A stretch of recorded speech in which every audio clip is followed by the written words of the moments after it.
सत्यनारायणाची पूजा करताना बरीच तरुण पिढी आम्हाला असं म्हणते की तो कृष्ण त्याला 16,118 बायका वर त्यांनी राधा ठेवली जिचं लग्न केलं. म्हणजे या भाषेत बोलतात बरं, हे खूप खराब भाषा आहे. म्हणजे तुम्हाला पटतं का असा आदर्श देव आम्ही मानावा का?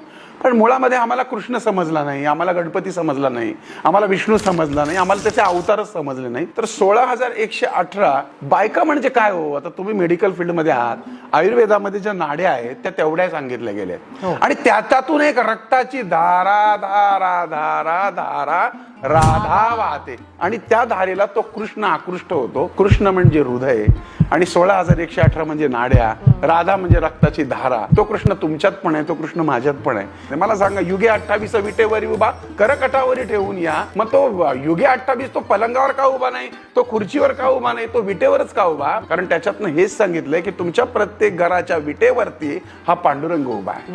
मग पांडुरंग का उभा आहे? पुंडली का भेटी परिक्रमा आल्या. पुंडली काय करत होता? तो त्याच्या आई बापाचे हातपाय दाबत होता.